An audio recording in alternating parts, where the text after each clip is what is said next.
Hello students, आज के इस वीडियो में हम लोग वैदिक सभ्यता के बारे में पढ़ेंगे। वैदिक सभ्यता जो कि प्राचीन भारतीय इतिहास की दूसरी सबसे बड़ी सभ्यता थी। इसके पहले की वीडियो में हमने हड़प्पा सभ्यता पढ़ा था, जो प्राचीन भारतीय इतिहास की सबसे पहली सभ्यता थी, हड़प्पा सभ्यता। और उसके बाद दूसरी सभ्यता आती है वैदिक सभ्यता। देखिए, हड़प्पा सभ्यता के पतन के पश्चात करीब 200-250 साल बाद वैदिक सभ्यता का उल्लेख मिलता है। ठीक है, तो देख लेते हैं हम लोग वैदिक सभ्यता। वैदिक कल्चर या वैदिक सिविलाइजेशन का सबसे पहले हम लोग मोस्ट एस्टिमेटेड टाइम पीरियड देख लेते हैं। ये है 1500 से 600 ईसा पूर्व।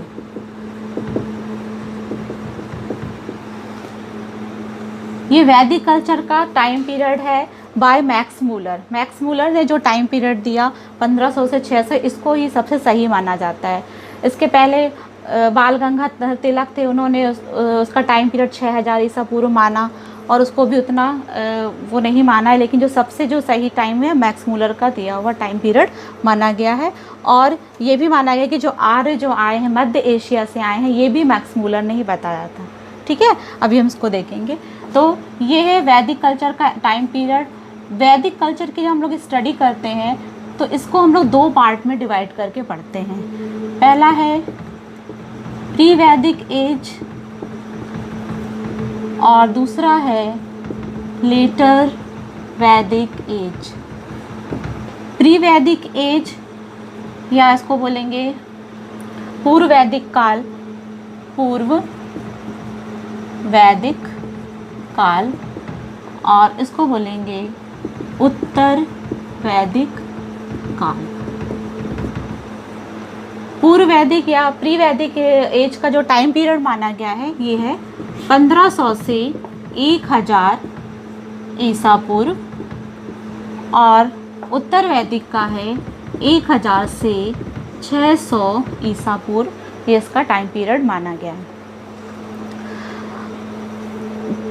प्री वैदिक एज, लेटर वैदिक एज, अगर इनको हमें बहुत शॉर्ट में समझना है तो इसको हम दोनों में डिफरेंस के हिसाब से समझेंगे तो हमें बहुत अच्छे से बहुत जल्दी समझ में आएगा। और डिटेल स्टडी तो आपको करनी है, लेकिन मैं इन दोनों में आपको अंतर के माध्यम से बताऊंगी ताकि आपको अच्छे से समझ में आ जाए और आपको एग्ज़ाम के लिए ये यूज़फुल रहे। देखिए, पहले तो वेद की बात कर लेते हैं। वैदिक से समझ में आता है ये वैदिक कल्चर क्यों बोला है, क्योंकि वैदिक कल्चर इसलिए बोला है क्योंकि इसमें वेदों का आगमन होता है। इस सभ्यता में, इस पीरियड में जो मुख्य हैं, वेद लिखे गए, उपनिषद लिखे गए, ब्राह्मण लिखे गए, आरण्यक लिखे गए, और यहाँ तक कि महाकाव्य, महाभारत और रामायण लिखा गया, इसलिए इसे वैदिक सभ्यता का नाम दिया गया है। और मेन जो वेद थे वो 4 वेद थे। ऋग्वेद, 4 वेद हैं, ऋग्वेद, यजुर्वेद, सामवेद और अथर्ववेद। तो इन वेदों का आगमन इस काल में होता है, इसलिए इसे वैदिक सभ्यता या वैदिक सिविलाइजेशन कहा गया है। ठीक है, तो पहला मुख्य इसका क्या है, वैदिक सभ्यता कहना, क्योंकि इसमें वेदों का आगमन होता है।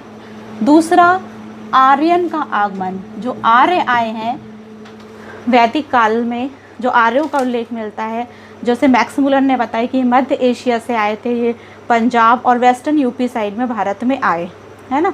तो ये जो है मैक्स मूलर ने बताया। तो आर्य जो हैं, आर्यंस का आगमन होता है वैदिक सभ्यता में, तो ये भी इसलिए हमें से वैदिक सभ्यता बोला गया है। ठीक है, अब हम लोग देखते हैं प्री वैदिक एज और लेटर वैदिक एज में डिफरेंस, और उसको हम एक्सप्लेनेशन देखते हैं। देखिए, प्री वैदिक या पूर्व वैदिक काल में सबसे पहली चीज़ तो ये है कि इसको ऋग वैदिक एज कहते हैं।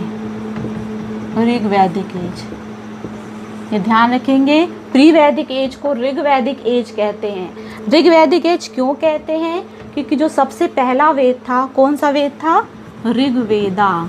सबसे पहला वेद ऋग्वेद या ऋग्वेद। वेरी IMP कई बार एग्जाम में आया कि सबसे पहला वेद या सबसे पुराना वेद कौन सा था, ऋग्वेद। तो ऋग्वेदा, ठीक है। तो ऋग्वेद जो है प्री वैदिक एज में या ऋग्वैदिक काल में लिखा गया। इसलिए इसको ऋग्वैदिक एज कहा जाता है। क्यों? क्योंकि ऋग्वेद लिखा गया प्री वैदिक में। और बाकी के जो 3 हैं, यजुर्वेद, सामवेद और अथर्ववेद, ये जो है लेटर वैदिक में लिखे गए, ठीक है। और ऋग्वैदिक काल इसलिए बोलते हैं क्योंकि ऋग्वेद लिखा गया। चलिए अब देख लेते हैं हम कुछ पॉइंट्स के अकॉर्डिंग हम देखते हैं प्री वैदिक एज और लेटर वैदिक एज में डिफरेंस।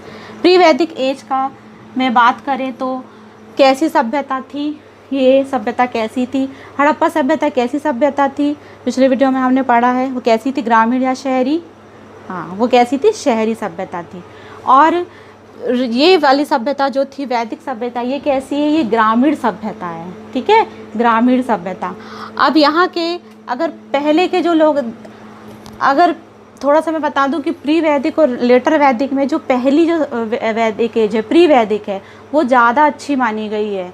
अक्सर ऐसा होता है ना, उसके बाद की सभ्यता अच्छी होगी, लेकिन ऐसा नहीं है। प्री वैदिक एज को ज़्यादा अच्छा माना गया। क्यों ज़्यादा अच्छा माना गया? क्योंकि प्री वैदिक एज में कोई भी कास्ट सिस्टम नहीं था, स्त्रियों की दशा अच्छी थी, और यहाँ पर जो भी राजा बनता था वो जाति के आधार पर नहीं, वो कर्म के आधार पर बनता था, जन्म के आधार पर नहीं, कर्म के आधार पर वो राजा बनता था। इसलिए प्री वैदिक एज को ज़्यादा अच्छा माना गया है, ठीक है। तो अभी मैं डिफरेंस बता देती हूँ। पहला देखेंगे, सबसे पहला डिफरेंस है कि अगर हम लोग प्री वैदिक की बात करें तो यहाँ का मुख्य व्यवसाय या मेन ऑक्यूपेशन क्या था? तो मेन ऑक्यूपेशन था इनका एनिमल हस्बेंड्री। मतलब मेन व्यवसाय यहाँ पे क्या हो गया इनका? पशु पालन। देखिए बहुत अच्छे से समझिएगा दोनों में डिफरेंस, नहीं तो सीधा सीधा वैदिक एज का क्या था, बस पशुपालन मार्क कर दिया। पर आप उसकी बारीकी देखिए, वो पूछ क्या रहा है, प्री वैदिक पूछ रहा है या लेटर वैदिक, इस तरह से हमें ध्यान से पढ़ना है डिटेल में। चल, तो एनिमल हस्बेंड्री या पशुपालन था इनका मुख्य व्यवसाय। अब देखिए एनिमल, जब पशुपालन था तो क्या बहुत विकसित होंगे? क्या ये ग्राम में होंगे? क्या ये लोग गांव में बसा कर रहते होंगे? नहीं, ऐसा बिल्कुल भी नहीं है। इनका जब पशुपालन था तो ये लोग कैसी ज़िंदगी जीते थे? ये लोग कबीले की ज़िंदगी जीते थे, कबीले के फॉर्म में होते थे, या जिसको आप बोल सकते हैं खाना बदोश। मतलब ये माइग्रेटेड होते थे, यहाँ से वहाँ जाते थे। पशु लोग के लिए जहाँ चारा उपलब्ध होगा, जहाँ पानी खाना उपलब्ध होगा, ये अपने पशु को लेकर वहाँ चले जाते थे। मतलब इनका कुछ ऐसा फिक्स नहीं था कि यहाँ पे कोई ग्राम या कुल इसका उल्लेख मिलता है, या जन या जनपद का उल्लेख मिलता है, यहाँ पे कुछ भी नहीं मिलता है। ये लोग कबीले के फॉर्म में रहते थे, इनका कोई भी एक फिक्स कुल नहीं था, ठीक है। तो ग्राम की संकल्पना हमको प्री वैदिक एज में नहीं होती है, ये कबीले के फॉर्म में मिलते हैं। क्यों? क्योंकि एनिमल्स के लिए जहाँ चारा उपलब्ध होगा वहाँ चले जाएंगे, ठीक है। तो पहला मेन डिफरेंस ये था, इनका मुख्य व्यवसाय पशुपालन था और ये कबीले के फॉर्म में रहेंगे, ठीक है। दूसरा अगर देखा जाए कि इस समय क्या धातु की खोज हुई थी, देखिए वैदिक एज में जो है हमको जो जानकारी मिलती है कि ये लोग पॉट्स वगैरह बनाते थे, मिट्टी के जो है चित्रित वाले जो है चित्रित मिट्टी के पॉट्स वगैरह मिले हैं, मिट्टी के बर्तन मिले हैं, ठीक है। और यहाँ पे धातु का उल्लेख मिलता है, तो धातु यहाँ पर अभी तांबा ही थी, ठीक है, तांबा ही थी। तांबा सबसे पहली धातु मानव द्वारा खोजी गई तांबा थी, लेकिन वो कहाँ कब खोजी गई थी? वो हड़प्पा काल में, है ना, वो सिंधु घाटी की सभ्यता में हड़प्पा काल में खोजी गई थी तांबा। और जो लोहा जो था, लोहे की खोज कहाँ हुई थी? वैदिक काल में, लेकिन प्री वैदिक काल में नहीं हुई थी। लोहे की खोज हुई थी लेटर वैदिक, उत्तर वैदिक काल में, ठीक है। तो यहाँ पे भी लोग तांबा को ही जानते थे। तीसरा देखते हैं, क्या यहाँ पे स्त्रियों की दशा अच्छी थी? स्त्रियों की दशा। चौथा, क्या यहाँ पर था कास्ट सिस्टम था, जाति व्यवस्था थी, वर्ण व्यवस्था थी। और पांचवा हम लोग देख लेते हैं कि यहाँ पे जो राजा होता था वो जन्म मूलक होता था या कर्म मूलक, ठीक है। तो यहाँ जो धातु खोजी गई है प्री वैदिक में, तांबा खोजी गई है। स्त्रियों की दशा कैसी है? स्त्रियों की दशा अच्छी मानी गई है। स्त्रियों को बाहर भी जाने का अधिकार था, वो लोगों को पूरा अधिकार था। ऐसा नहीं कि वो चार दीवारी में बंद है, घर में काम करेंगे, ऐसा कुछ भी नहीं था। स्त्री और यहाँ पे पितृसत्तात्मक नहीं था, ठीक है। तो स्त्रियों की दशा अच्छी थी। जाति वर्ण व्यवस्था क्या था, हाँ यहाँ पे जाति का उल्लेख मिलता है, लेकिन ऐसा वर्ण व्यवस्था नहीं था, कास्ट सिस्टम ऐसा डिवाइडेड नहीं था कि ब्राह्मण क्षत्रिय वैश्य शूद्र में ऐसा डिवाइडेड नहीं था। ये डिवाइड हुआ है आपके लेटर वैदिक में, ठीक है। राजा का जो निर्णय होता था या राजा का बेटा राजा बनेगा, ये जन्म मूलक नहीं था, ये कर्म मूलक था। देखिए बहुत बड़ी चीज़ होती है कर्म मूलक, मतलब कर्म के आधार पर वो राजा बनता था, मतलब कि वहाँ की जनता फिर खुश रहेगी। तो ये जन्म मूलक ना होकर कर्म मूलक था, ठीक है। तो ये हमारे पूर्व वैदिक की विशेषता थी। अब हम लोग आ जाते हैं लेटर वैदिक में। तो क्या लेटर वैदिक में चीज़ें अच्छी हुई, इन लोगों ने क्या और डेवलपमेंट किया, विकसित हुआ? नहीं, ऐसा नहीं है। वो लेटर वैदिक में स्थितियाँ और ख़राब होंगी। अब आप देखिएगा, चलिए इनका देखेंगे मुख्य व्यवसाय क्या था। तो इनका मुख्य व्यवसाय था एग्रीकल्चर, मतलब कृषि। हाँ ये है कि थोड़ा सा ये लोग सेटल हो गए थे, है ना। यहाँ पे जन का उल्लेख मिलता है, जनपद का उल्लेख मिलता है। तो एग्रीकल्चर करेंगे, जब वो कृषि करेगा, कोई भी व्यक्ति खेती कर रहा है तो उसको पूरी पानी की अवेलेबिलिटी सब चीज़ है, तो वहाँ पे जब खेती होगी तो वहाँ लोग मिलकर करेंगे। तो खेती जब कर रहे हैं तो लोग मिलकर करेंगे, तो इसका मतलब वहाँ पर कुछ ना कुछ एक फॉर्म में, एक कुल के रूप में लोग रहने लगेंगे। तो यहाँ पे भी ऐसे ही है, एग्रीकल्चर कृषि हुई। तो यहाँ पर कुल का उल्लेख मिलता है, कुल, ठीक है। कुल से छोटे छोटे ग्राम का उल्लेख मिलता है, कुल ग्राम फिर मिलकर जनपद तक बना है, जनपद तक का उल्लेख मिलता है। लेकिन उसके बाद हम वैदिक कल्चर के बाद आगे जाके पढ़ते हैं महाजनपद, मतलब छोटे गांव मिलकर, जनपद मिलकर बड़े गांव का निर्माण करते हैं, जिसको बोलते हैं महाजनपद। वो हम आगे पढ़ेंगे, जिसमें हमारा जो भारत था वो 16 महाजनपद में बटा हुआ था, जिसमें सबसे बड़ा जो जनपद था मगध, जिसपे हम लोग सारी डायनेस्टीज़ को भी आगे कवर करेंगे, हर्यक वंश, शिशुनाग वंश, है ना, मौर्य साम्राज्य, गुप्त साम्राज्य, ये सारे जो हैं वो हम लोग मगध के जो जनपद में थे वो सारा राज करे हैं, उसको हम लोग आगे स्टडी करेंगे। तो जनपद का भी उल्लेख यहाँ मिलता है, ठीक है। अब यहाँ देखेंगे ये लोग कबीले के फॉर्म में नहीं रहेंगे, अब ये लोग ने ग्राम बना लिए, ये लोग खेती करने लगे, फसल उगाने लगे। हाँ यहाँ जो धातु मिलती है वो क्या है, लोहा, ठीक है। तो वेरी मोस्ट IMP, तो लोहे की खोज होती है वैदिक काल में। स्त्रियों की दशा देख लेते हैं, स्त्रियों की दशा कैसी है। स्त्रियों की दशा यहाँ पर गिर जाती है, स्त्रियों की दशा यहाँ पर दयनीय हो जाती है। स्त्रियों को, मतलब ये आपके ब्राह्मण, ऐतरेय ब्राह्मण, उसमें लिखा गया है कि स्त्री को आप निम्न तुच्छ समझो, स्त्री को आप घर की वस्तु समझो, घर का काम कराओ, वो बाहर नहीं जाएगी और बाहर के कारण सारे पुरुष करेंगे। तो यहाँ पर ये जो था, ये जो है लिंग भेद का यहाँ से उल्लेख मिलता है। स्त्रियों की दशा गिर गई थी और स्त्रियों के जो है विवाह के सिस्टम अलग अलग बनाए थे, विवाह के 8 प्रकार के सिस्टम यहाँ पे स्त्रियों के मिलते हैं, ठीक है। मतलब इतना ज़्यादा यहाँ पे था। दास प्रथा, बाल विवाह, विधवा पुनर्विवाह पे रोक। यहाँ पे जबकि प्री वैदिक में विधवा पुनर्विवाह था, फिर से शादी कर सकती थी स्त्रियाँ। सती प्रथा का उल्लेख मिलता है, ये सब वैदिक काल में मिलता है। सती प्रथा का उल्लेख मिलता है। सती प्रथा अगर मालूम है, अगर किसी स्त्री का हस्बैंड है, वो है, अगर किसी कारणवश मर जाता है तो उसके पूरे स्त्री के बाल पूरे उसके कटा दिए जाते थे और कभी कभी पूरे उसको भी उसके साथ जलना होता था। स्त्रियां उसको उसमें झोंक, जो कि कितने हजार साल बाद जाकर वो सही हुई है, कब, अंग्रेज के समय में। हाँ स्वामी विवेकानंद ने इसके लिए कार्य किया, लेकिन 1829 में लॉर्ड विलियम बेंटिंग ने पूरी तरह से सती प्रथा को ख़त्म किया, ठीक है। तो सोचो ये सब सिस्टम हो गए थे। स्त्रियों को एजुकेशन और शिक्षा का कुछ भी वो नहीं था और मतलब स्थिति इनकी बहुत ज़्यादा ख़राब हो गई थी। अब इसमें यहाँ पे देख लेते हैं स्त्रियों की दशा के बाद मैं बात कर रही थी जाति की। तो जाति थी, वर्ण व्यवस्था थी। हाँ यहाँ पर जो था सबसे बड़ी चीज़ थी वर्ण व्यवस्था मिलती है, जो है वर्ग विभाजन मिलता है। पूरे समाज का जो वर्ग था वो 4 भागों में बट गया था, 4 भागों में ब्राह्मण, क्षत्रिय, वैश्य और शूद्र। ठीक है, ब्राह्मण, क्षत्रिय, वैश्य और शूद्र। ये ब्राह्मण सबसे उच्च रहता था, ब्राह्मण पुरोहित पंडित वर्ग, राजा वो ब्राह्मण कहलाता था। क्षत्रिय जो था वैरियर्स वर्ग था, जो युद्धों में जाते थे, युद्ध करते थे, वो क्षत्रिय वर्ग था।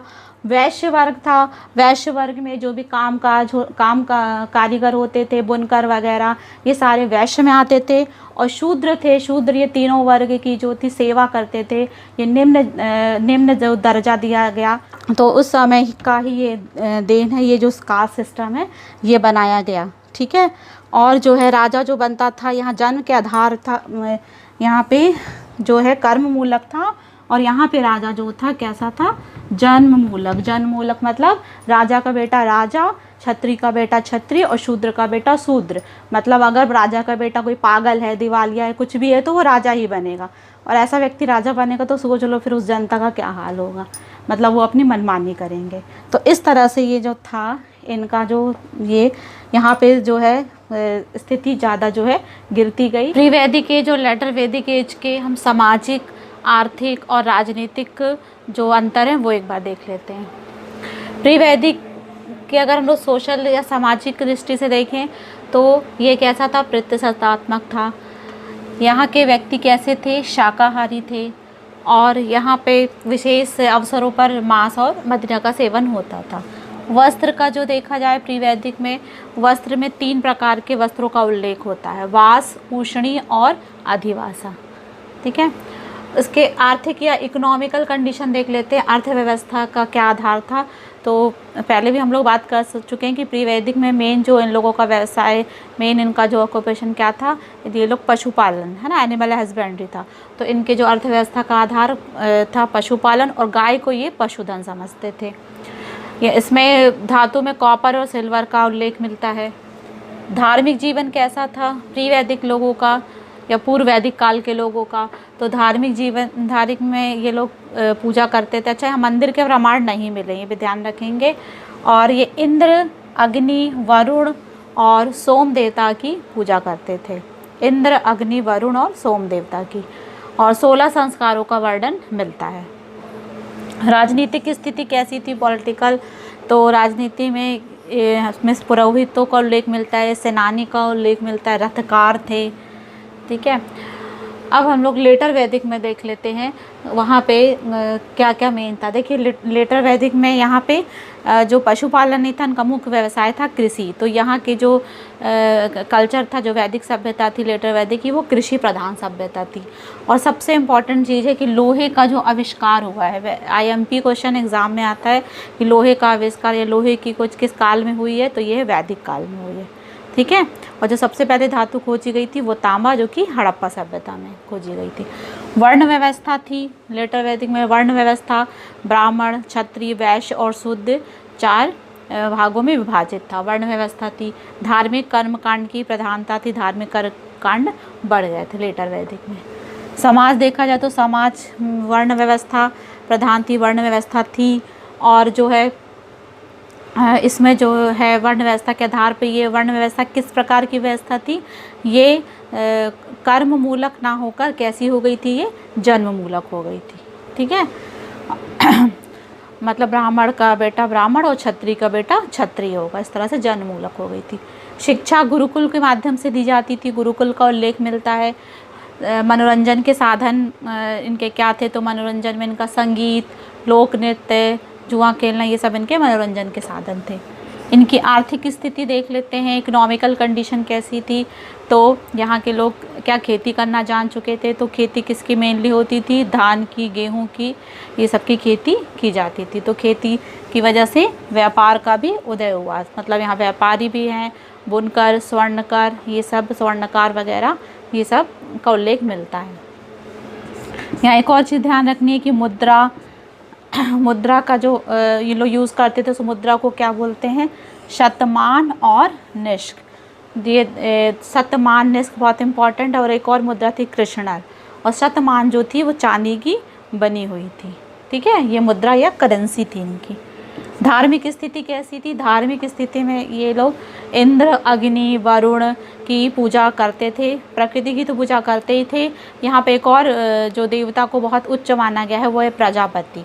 तो प्रजापति जो है देवता, उनको बहुत उच्च दर्जा दिया गया था। राजनीतिक स्थिति में सबसे पहले जो राष्ट्र शब्द का उल्लेख है, राष्ट्र शब्द का उल्लेख आपको लेटर वैदिक में मिलता है, उत्तर वैदिक काल में मिलता है। ठीक है, राष्ट्र और जनपद के फॉर्म में पहले भी हम डिस्कस कर चुके हैं कि जब ये कृषि करने लगे तो इन्होंने जनपद, ग्राम बनाकर रहने लगे और जनपद का उल्लेख यहाँ पर मिलता है। कर का उल्लेख मिलता है, कर वसूलने लगे थे। उत्पादन का, पूरे जितना भी उत्पादन होता था उसका 16वां भाग कर के रूप में वसूला जाता था। और जो एक कर का जो नाम है, विशेष प्रकार का कर था, उसको बलि कहा गया है, कर को बलि कहा गया है। यज्ञों का उल्लेख मिलता है। लेटर वैदिक में बहुत सारे यज्ञ कराए गए थे, बहुत इंपॉर्टेंट है। बहुत सारे यज्ञ जो उनके अलग अलग नाम है, राजसूय यज्ञ, अश्वमेध यज्ञ। राजसूय यज्ञ मतलब राज तिलक जब होता था तो तिलक लगाया जाता था और इसको राजसूय यज्ञ कहते थे। अश्वमेध यज्ञ, वाजपेयी यज्ञ, बहुत प्रकार के यज्ञों का उल्लेख मिलता है। और ये इनकी शक्ति का भी द्योतक था क्योंकि बहुत जो बड़े बड़े राजा थे उनके यहाँ पे ये यज्ञ कराए जाते थे। तो ये मेन डिफरेंस था प्री वैदिक और लेटर वैदिक में, पूर्व वैदिक काल और उत्तर वैदिक काल में। वेद, देखिए वैदिक सभ्यता में वेदों का आगमन हुआ है ना, और वैदिक सभ्यता में जो आर्यंस का आगमन हुआ। आर्यंस मतलब जो श्रेष्ठ, आर्य का मतलब होता है श्रेष्ठ या कुलीन वर्ग। ठीक है, तो ये आर्यों के इतिहास के बारे में हमें, इनके बारे में कहाँ से पता चला? तो इनके बारे में हम जब वेदों का अध्ययन करते हैं तो उससे पता चलता है। तो ये जो 4 प्रकार के वेद हैं, तो सबसे पहला वेद था ऋग्वेद था। ये क्वेश्चन पूछा जाता है कि सबसे प्रथम वेद कौन सा था? ऋग्वेद। सबसे पहला और प्राचीन वेद ऋग्वेद था। फिर यजुर्वेद, सामवेद और अथर्ववेद। सबसे लास्ट वेद था अथर्ववेद। इससे क्वेश्चंस बनते हैं एग्ज़ाम में, इसलिए इन वेदों की जो बहुत मोस्ट चीज़ें हैं, इसमें कितने मंडलों में विभाजित है, कितनी सूक्तियाँ हैं और कौन सा वेद किस लिए प्रसिद्ध है, उसमें किसके बारे में वर्णन किया गया है, ये थोड़ा लास्ट में हम लोग इसको देख लेते हैं। तो वेदों से हमें वैदिक आर्यों के साहित्य का पता चलता है। और इसमें जो पहला वेद है ऋग्वेद, ऋग्वेद पहला वेद है। इसमें कितने मंडल या कितने चैप्टर हैं? ये 10 मंडल में विभाजित है। 1028 इसमें सूक्तियाँ हैं और इसमें 10,580 मंत्रों का उल्लेख है। बहुत इंपॉर्टेंट चीज़ है आगे जो है गायत्री मंत्र। गायत्री मंत्र पूछा जाता है एग्ज़ाम, गायत्री मंत्र कहाँ से लिया गया है? अक्सर एग्जाम में ये पूछा जाता है कि गायत्री मंत्र कहाँ से लिया गया, वेरी इंपॉर्टेंट है ये। तो गायत्री मंत्र ऋग्वेद से लिया गया है और ऋग्वेद के 3रे मंडल से लिया गया है, ये मोस्ट इम्पॉर्टेंट है। गायत्री मंत्र अस्तोमा सद्गमया, और ये जो है अस्तोमा सद्गमय, ये भी ऋग्वेद से लिया गया है। सत्यमेव जयते, ये भी ऋग्वेद से लिया गया है। ये मोस्ट इम्पॉर्टेंट चीज़ें, तीनों चीज़ें इनको रिपीट कर दे रही हूँ मैं। अस्तोमा सद्गमया, गायत्री मंत्र 3रे मंडल ऋग्वेद से लिया गया है, अस्तोमा सद्गमय लिया गया है और सत्यमेव जयते, ये तीनों ऋग्वेद से लिए गए हैं। वेरी IMP कई बार एग्जाम में आ चुका है। और ऋग्वेद में जो सबसे पवित्र नदी मानी गई है सरस्वती नदी का उल्लेख मिलता है। इसका अध्ययन करते तो सरस्वती नदी का उल्लेख मिलता है। दूसरा वेद है यजुर्वेद। ये यजुर्वेद या से आप रखेंगे, ये यज्ञ और मंत्रों का वेद है। इसमें बहुत सारे मंत्रों और यज्ञों का उल्लेख है। इसको 2 भागों में बांटा गया है, कृष्ण यजुर्वेद मतलब ब्लैक और दूसरा है शुक्ल यजुर्वेद मतलब वाइट। कृष्ण और शुक्ल यजुर्वेद में बांटा गया है। ये वेद कर्म कांड प्रधान है और इसकी बहुत इंपॉर्टेंट क्वेश्चन आ चुका है कि ऐसा कौन सा वेद है जिसकी रचना गद्य और पद्य दोनों में होती है? तो ये है आपका यजुर्वेद। इसकी जो है रचना गद्य और पद्य दोनों में है और इसमें मंत्रों की संख्या है 10,975। तीसरा जो वेद है वो है सामवेद। सामवेद जो है, साम से आपको समझ लीजिए ये सोम देवता को समर्पित वेद है और सामवेद मतलब होता है संगीत, गीत मतलब गीत प्रधान वेद है, ये संगीत प्रधान वेद है। संगीत का इसमें उल्लेख मिलता है। सबसे पहले ध्रुपद जो गायन शैली है वो सामवेद की देन है, ठीक है। और इसमें जो है इसके में मंत्रों की संख्या है 1875। 1875 इसमें मंत्रों की संख्या है। और इसके जो मुख्य देवता जैमिनी को माना गया है, सोम देवता जैमिनी को माना गया है, और पतंजलि के सोम देवता और जैमिनी को माना गया है। सामवेद के बाद लास्ट वेद है अथर्ववेद। इसे अर्थ व गिरस वेद भी कहा गया है।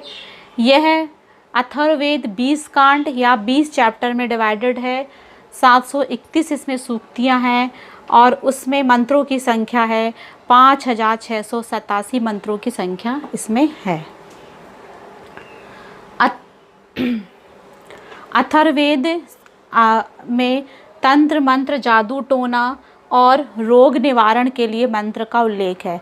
मतलब ये एक तरह से जितने भी कोई बीमारी है उसके लिए भी मंत्रों का उल्लेख इसमें अथर्ववेद में है, और ये सबसे लास्ट वेद है। तो ये हमारे वैदिक सभ्यता के बारे में मैंने आप लोगों को बताया और इसके मोस्ट IMP पॉइंट्स बताए हैं। आप इनको अच्छे से कर लीजिएगा। अगर हमारा ये वीडियो आपको पसंद आया है तो इसको सब्सक्राइब करें, नोटिफिकेशन पे जो बेल है उसे ऑन करें और हमारी वीडियो को लाइक एंड शेयर करें। Thank you.